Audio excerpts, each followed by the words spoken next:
Welcome to 2D Talk, I'm Jace. And I'm Mark, and this is our non-spoiler review for Happy Death Day. Directed by Christopher Landon, starring Jessica Rothe and Israel Broussard. Now, going into this movie, I was expecting some basic jump scares, a good whodunit mystery, because I like those kind of things, you know? And I wasn't looking for outstanding performances, but I was looking for some gore scenes, you know? But I was pleasantly surprised on both counts. And I was obviously looking to be entertained. So that's a basic, isn't it, Mark? Yes. So, I mean, my expectations going into the film, I really didn't know that much about this film, to be honest, and I didn't really know much about the actors. I haven't really seen any of them perform before, so really I was going into this film from a clean slate from my point of view. Yeah, I mean, so was I kind of, but what drew me in was the Scream aspect elements. It really gave me that nostalgia feel of an old Scream movie, and I love that franchise. So I was desperate to see this movie. So the trailers, and I was like, I really want to see it. The trailers did a good job then getting you in. Yeah, trailers really got me in. And I was like, yeah, I really want to see this. This looks really funny. So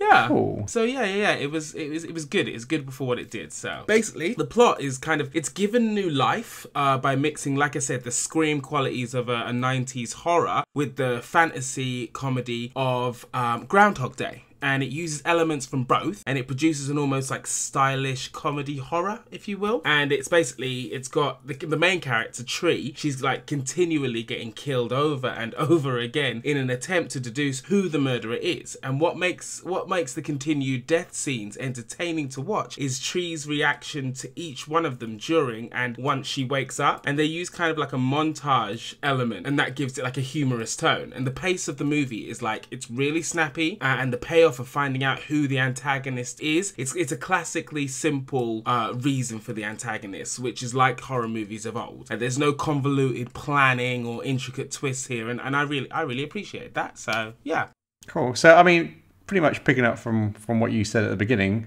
So I thought that the film had a surprising number of different elements. So it had like thriller parts, there was comedy, there was romance, there was a coming of age part to it, and there was obviously a mystery with a twist to it as well. And I thought the film tied all those pieces together pretty seamlessly. It didn't feel like that the writers had just tapped one of those parts on, so I thought that did it really well. I mean, obviously there's gonna be obvious references to Groundhog Day, the 1993 film with Bill Murray, but the writers were very aware of this comparison, and I think they use it to their advantage, but we'll come onto that bit later on in the review. But I mean, overall, the story was a pleasant surprise. I mean, one part that I didn't like that much was right at the end, and I thought it was a lost opportunity, with where the plot was revealed.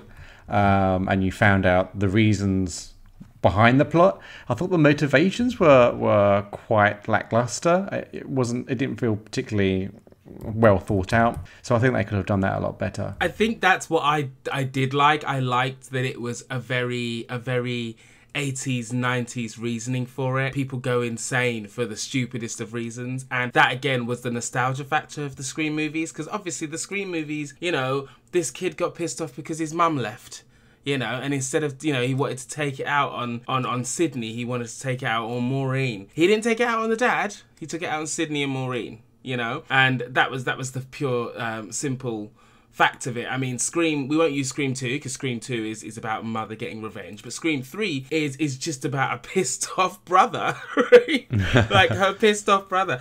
You know, it's like a Thor thing, isn't it? Like I'm pissed off with you because you're treated better than I was, that kind of thing. And I liked it. It was just a simple reason for someone to just go homicidal, basically. So I kind of like that. So what did you think of the acting?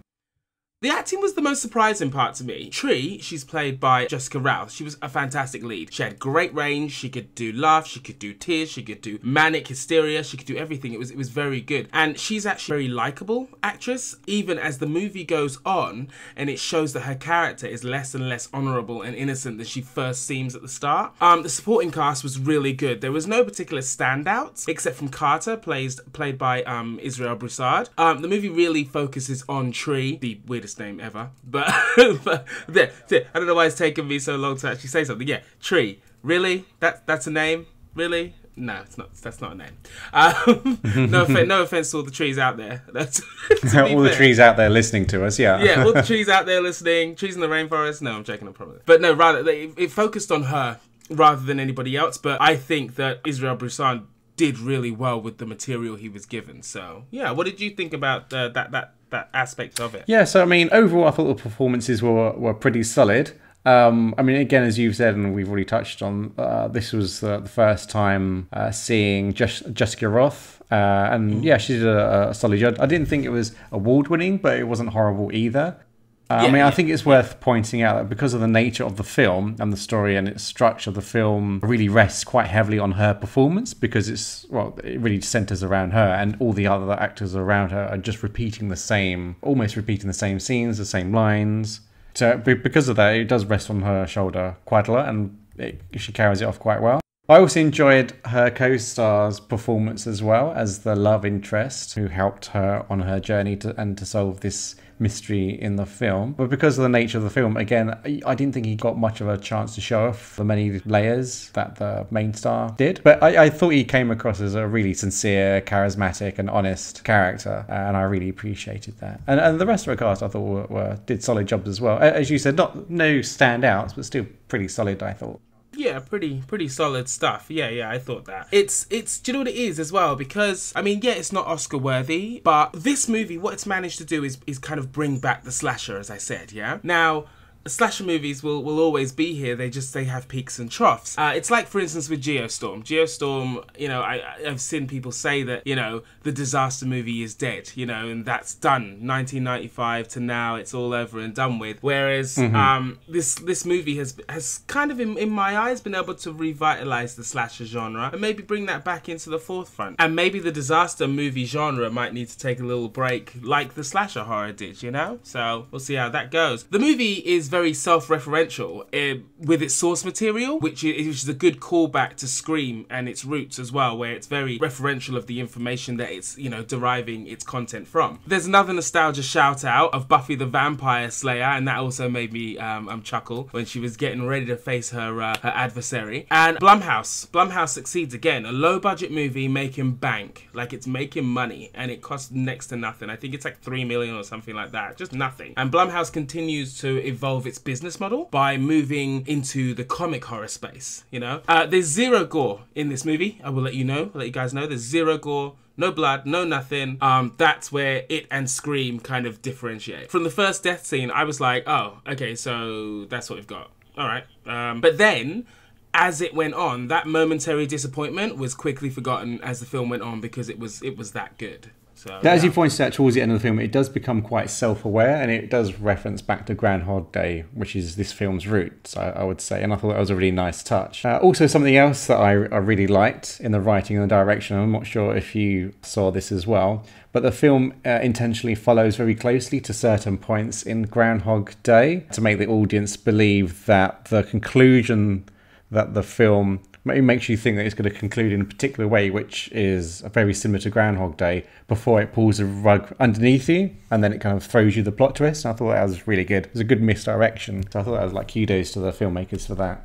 Yeah. I noticed that too, and I thought that was really good as well, because people who have seen that movie, obviously, which is pretty much everyone, would, because it's, you know, it's a very old movie and a very classic movie. They would be going, oh, okay, cool. I like the movie, but I know where it's going. Oh, wait, where you going now? You know, that kind of thing. So yeah, I really enjoyed that. I mean, so in the end, Happy Death Day, it's a fun, entertaining comedy slasher movie. It's got some great acting in its lead, and it has little to no slow pacing moments. It is fast paced. I really, really enjoyed this movie, to be going in with no expectations as I did. I really enjoyed this little piece of well written and acted film.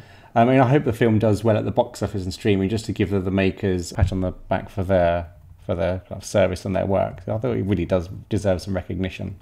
I think it will. I mean, it is doing very well at the box office, and I think as well in the ancillary market, I think it's going to do really, really, really well on streaming, especially over Halloween, to have a nice, decent horror movie to watch. Yeah, it's definitely gonna be the one that people stream a lot. So yeah, I think it's gonna be good. But what do you guys think? Have we missed anything? Will you be seeing the movie? And if you've seen it, how did you feel about it?